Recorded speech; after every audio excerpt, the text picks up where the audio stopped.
Welcome to Leadership Beyond Burnout.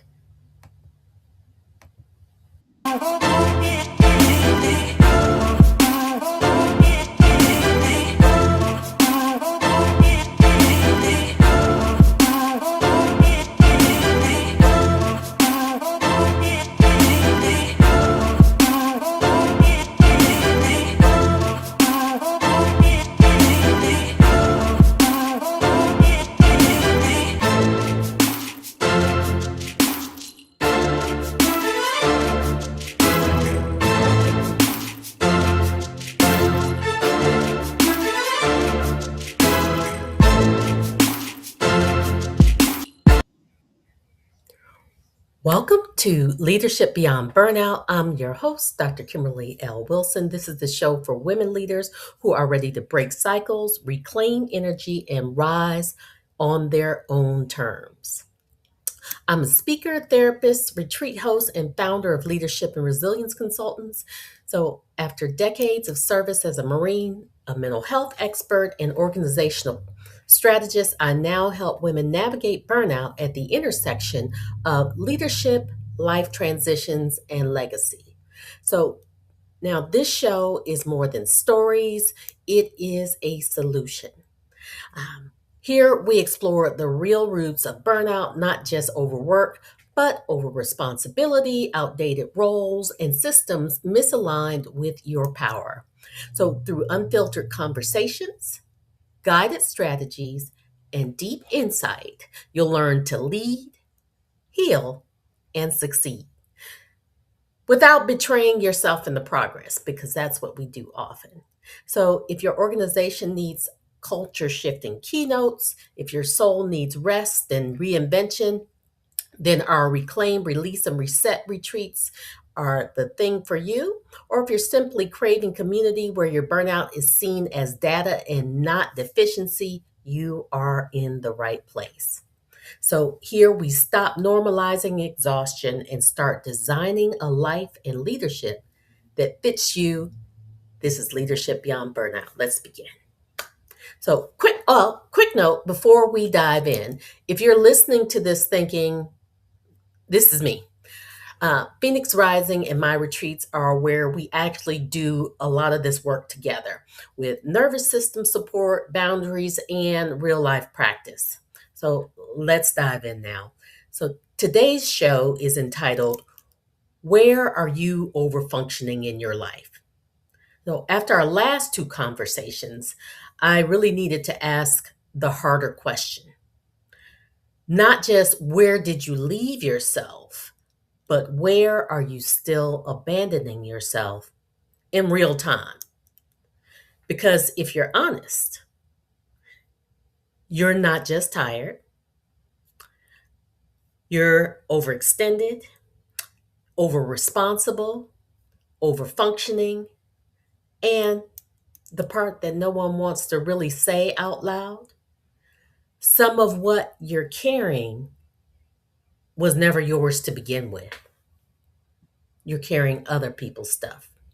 This happens at work, at home, in your families, in your faith communities, and other community spaces.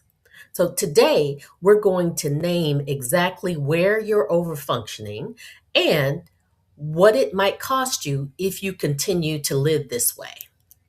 Because I'd hate for something really drastic to happen before you see, okay, it's time to quit abandoning myself. And if I'm being honest, I would say that I know this pattern well, because I'm often being the one who just handles it, just a little mini Olivia Pope. So the one who figures it out before anyone even knows there's a problem, like that was the role that I lived in. So for a long time, I felt like my superpower in Marine training, leadership roles, all of it, is that if there's a fire, I'll put it out. And a matter of fact, I can see the sparks of the fire before the fire even begins to roar. So, but at some point, right, it stops being strength. It's no longer a strength and starts becoming a trap. Because when you're capable, people don't check on you. They assign more to you. And I know you know exactly what I'm talking about. It's not, you don't get a nice little award, or someone doesn't say, oh, let me release some burden and do some of this to kind of support and assist you. They just give you more. And at work, this might sound like, well, we knew you'd get it done. At home, it might sound like she'll take care of it. She always does. Or, or it's not even a thought. They just, or something that they articulate. It's not something that they articulate. It's just an automatic thought because you've done it so well. So in your relationships, it sounds like, you're so strong. I didn't know, I just don't know what I'd do without you. And that, so it's a compliment. It feeds the ego a little bit, but it doesn't speak to the exhaustion. And you don't even notice when it shifts from, I can handle this, to, I have to handle everything. That's when that resentment begins to creep in. And amazingly, after you've been handling everything, this when you might begin to get called bitter. But you've been holding this for so long. Your nervous system also all of a sudden gets wired for constant alert. You scan for problems before they even arrive, right? You jump in before anyone asks you to. I've seen it happen time and time again, especially working with clients. And even though we just set a boundary, we just talked about what this was going to look like, within the next sentence, they were sharing how they were going to support something that was absolutely none of their business and no one asked them to support. So when you jump in before anyone asks, and somewhere in there, what begins to happen is that you as a being begin to disappear. Not only for others, that's that invisible work, not only for others, but for yourself as well. You begin to not even think of yourself as having needs. And I see this often when I ask women, when I ask leaders, as caregivers, like, well, what do you want? And it was a foreign question. They hadn't thought of themselves as an independent being in so long. So let's kind of name what this overfunctioning actually looks like, because I want you to get it crystal clear and be able to identify it when you see yourself or possibly someone that you love engaging in this. Because if we don't name it, if we don't claim it, you'll call it being helpful, or you're being a really good woman, you're being so nice. I wish I could strike the word nice from the dictionary, because that has been the most insidious little noun to ever strike young women. Overfunctioning can be when you, like I said, fix problems before they're yours. You anticipate needs before people ask. You hear all this invisible work happening. You begin to carry the emotional weight that isn't yours. You start stressing and worrying about things that other people need to do, but they're not doing it quick enough. You say yes before you even check in with your nervous system or what you have going on. It's just an automatic yes. So let's get a little more specific. At work, overfunctioning, that could look like redoing other people's work instead of letting them learn. Especially, I see that occurring when you go from um, just being the worker bee to middle management. It's easier for you to just do it than to coach somebody on the proper way to do it, because you can do it so much faster. It can also look like volunteering for extra projects, extra tasks, because silence feels unbearable. You know those moments when it gets mentioned into to the meeting, we have this coming up. We need some volunteers, and you jump at it. Maybe you pause sometimes, but you volunteer. Or staying late just to catch up on what should be a team responsibility.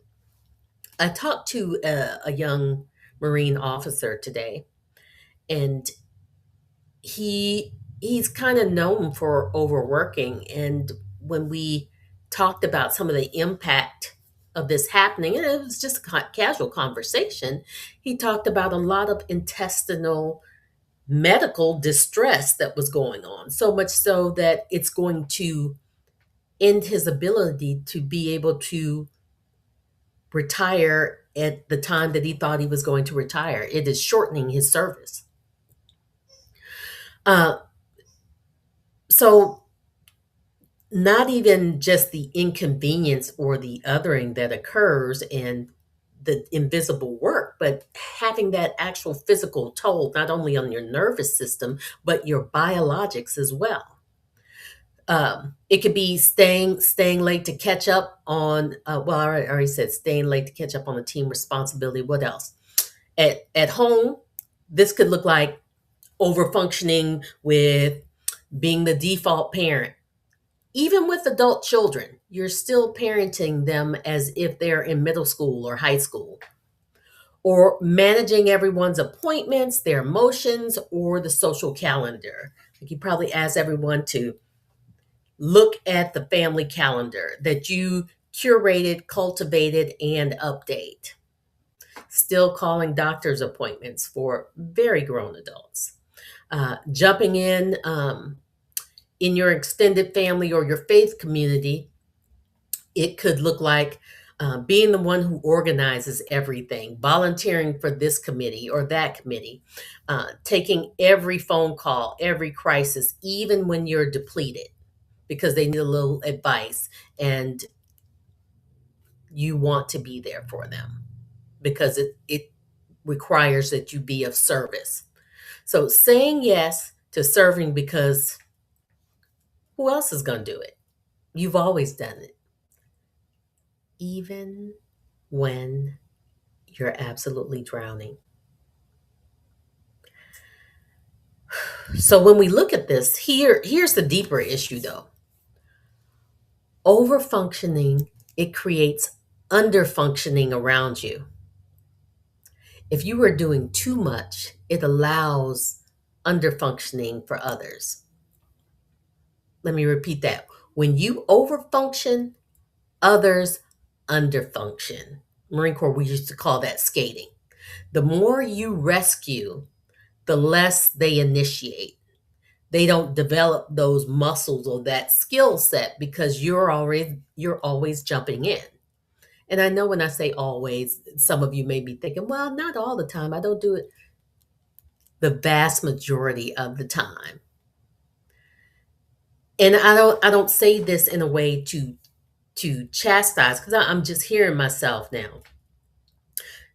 And it's not finger wagging.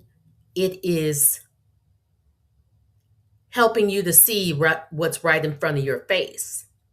And I say that because that's kind of what I needed, someone to shake me up from my routine because these were scripts and I didn't know how to get out of it. So please don't take this as judgment or finger wagging.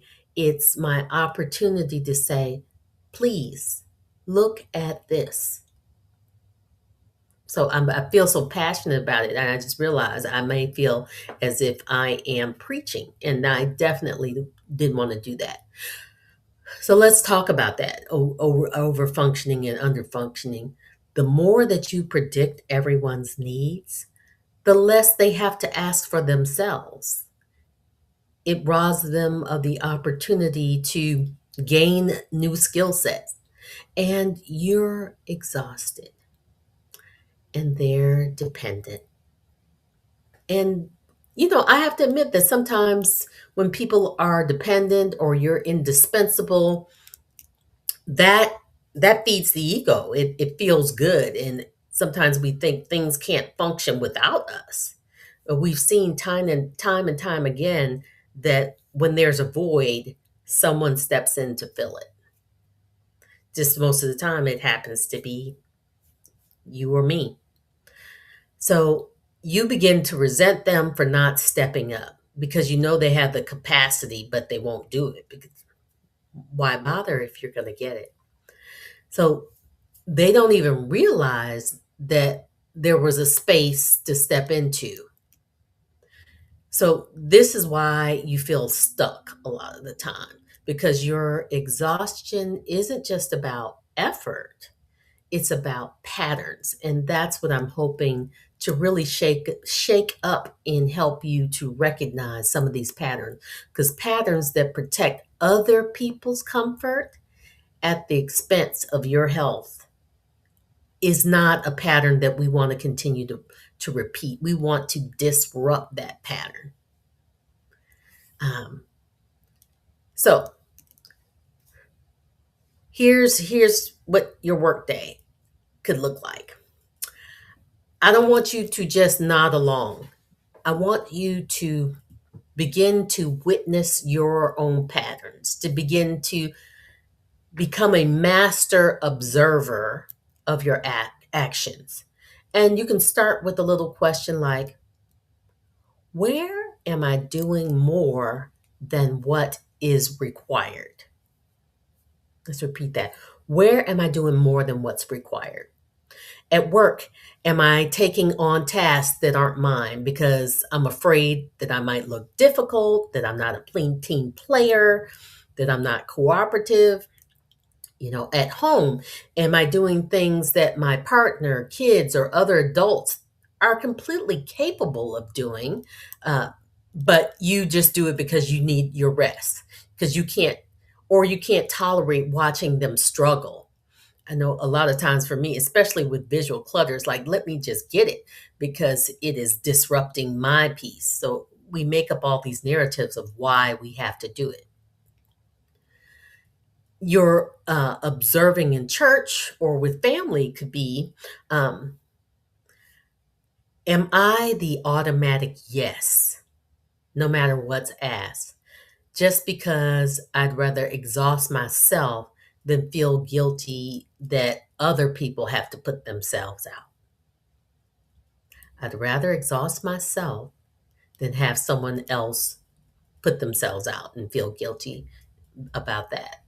It's better to be exhausted than guilty. Um, and where am I stepping in before someone else has the chance? That's another great one. Great one. Like, do I jump in to fill in silences? Do I fix awkward moments so that it eases my discomfort and possibly others around me? Do I try to smooth every feeling? Do I don't want people to feel discomfort or to question whether or not they're liked. You could ask yourself, do I finish sentences? Do I solve problems? Or do I preempt disappointment, try to create an opportunity that neutralizes some disappointment before anyone even asks for help? So these are all things that you can begin to observe. I hope you're right. I hope you're writing these down to give you some idea of what to look for. Another one could be, where am I being the strong one at your own expense? So, and let's not diminish strong. Strong is beautiful, but strong without support is a slow death. Another very real question you can ask yourself after you've observed yourself with some of these questions are, what would happen if I stopped? What would happen if I stopped? And it doesn't have to be forever, right? Doesn't have to be dramatic. You don't have to announce to everyone, I quit everything type of way. Like, I'm no longer doing this, making these bold proclamations. Just pause and notice what happens when you don't immediately step in. Does the sun still shine? Does the earth continue to rotate? Does that system continue to function? Just pause briefly. Just do a little test, okay? Because what if you didn't answer a text message right away? Maybe you just walked away. What if you let your teenager or adult figure out their homework issue? You don't tell them um, how to navigate their college system. What if you didn't volunteer this time? What if you left work at the actual end of your day and didn't do anything when you got home? You're not working remotely from the computer and you're not responding to text messages and calls when you get home. In this, you're going to feel uncomfortable. You will feel uncomfortable, but that is okay, right? And other people might be a little confused because of why aren't you doing what you normally do? Now they need to answer the question, who needs to do this? But that discomfort is you stepping out of over functioning and back into human size responsibility. And this is where most women get stuck because awareness is one thing, but change, oof, change requires space, it requires support, and it requires some sense of structure. And quite honestly, a different way of thinking about your life. You have to envision yourself differently. You can't untangle 10, 20, 30, 40 years of over functioning with one episode of my show in the car. That's why I've created spaces beyond this show for women who are done being the strong one with no place to land to figure out who they're going to be. Through my leadership experiences, women's retreats, and Phoenix Rising intensive, we work on three things consistently across everything I do, and that is regulating the nervous system, redefining what you're actually responsible for, and practicing new ways of showing up. And with that, don't require you to hold the rest of the world together alone. Not asking you to disappear from everything, just not continue to hold all of that alone, to let go of some resentment because you have support. So you don't need more pressure. You need a reset. So if this hit you today in a way that is profound, don't just say wow, right? And then move on and go about the same thing you've been doing. Take 5 minutes, just 5 minutes after this episode, write down one place where you're over functioning and one tiny little way that you're willing to experiment with doing just a little bit less. So that's where this detangling begins. And if you want support walking it out, the links to my upcoming retreat in Phoenix Rising will be in the description. This is the beginning of you shifting, right? And I can walk you through it. Until next time, I'm Dr. Kimberly L. Wilson on Leadership Beyond Burnout, and I shall see you next time.